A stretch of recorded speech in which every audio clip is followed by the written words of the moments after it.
عوامی national party کی صوبائی رہنما اور ملک کی ممتاز سیاستدان مرحوم خان عبدالولی خان کی اہلیہ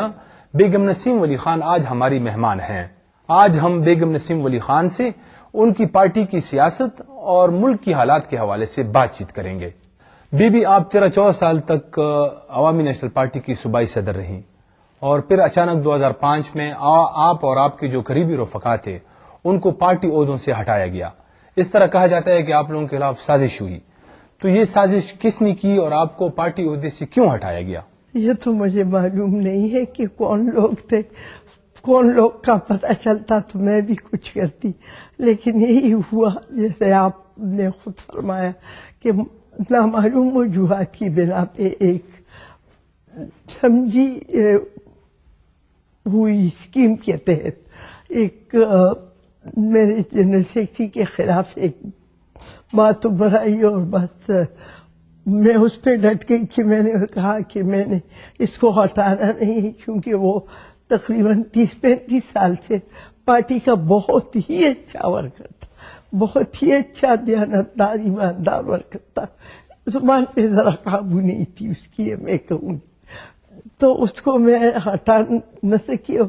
اس کو نہ ہٹانے کی وجہ یہی تھی کہ میں اس سے یہ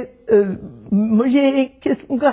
ظلم لگ رہا تھا، لیکن اصل در حقیقت میں بات جو تھی وہ اسے ہٹانے کی نہیں تھی، مجھے ہٹانے کی تھی۔ بی بی آپ کے خلاف جو سازش ہوئی اس میں جو پارٹی کی موجودہ صدر ہے اسفندیار ولی خان صاحب کا نام آتا ہے،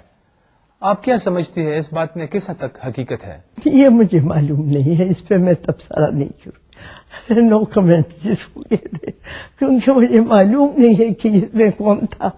تو اسی لیے میں بات نہیں کر سکتی، لیکن یہ تھا کہ جو کچھ ہونا تھا وہ ہو گیا ہے۔ جب تک خان عبدالولی خان صاحب زندہ تھے تو عوامی نیشنل پارٹی کو ایک نظریاتی جماعت کے طور پر جانا جاتا تھا،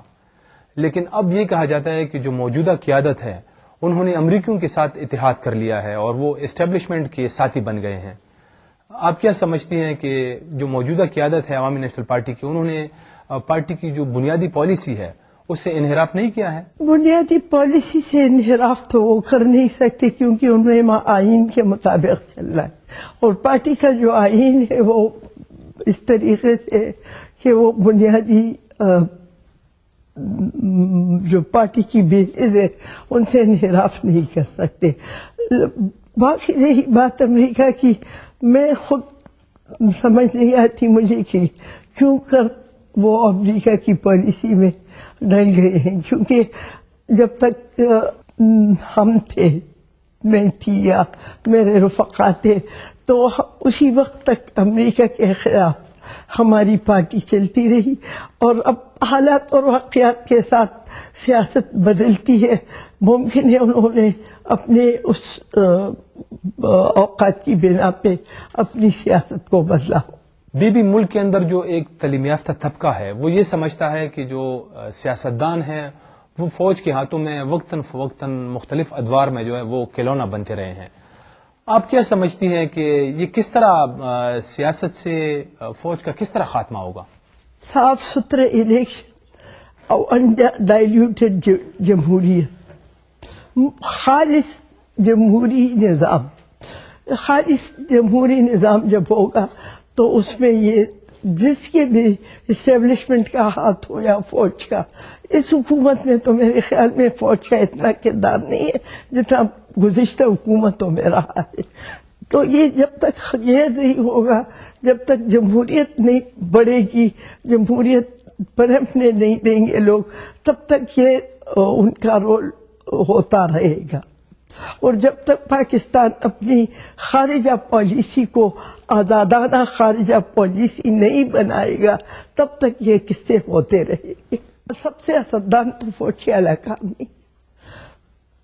کچھ لوگ ہو سکتے ہیں معاشرے میں، لیکن یہ کہ پوری کی پوری قوم فوج کے پنجے میں ہو، یہ تو ناممکن ہے۔ عوامی نیشنل پارٹی کے بارے میں یہ کہا جاتا ہے کہ یہ عدم تشدد کی حامی ہے، اور آپ لوگ اپنے جلسوں میں اس کا برملا اظہار بھی کرتے ہیں، لیکن اگر ہم یہاں اپنے صوبہ خیبر پختونخوا میں دیکھیں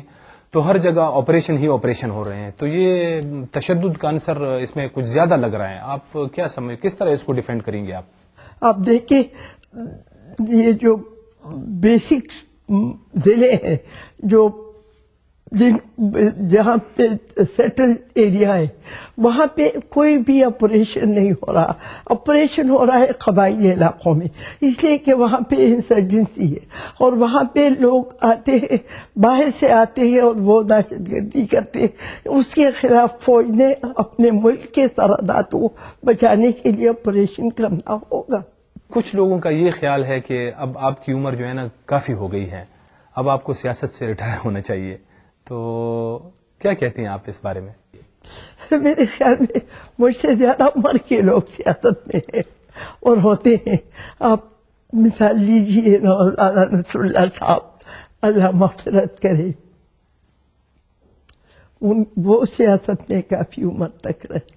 اسی طرح اسمبلی میں بہت سارے ایسے لوگ ہوں گے جو کافی عمر رسیدہ ہوں گی. جوانوں کو آگے آنا چاہیے،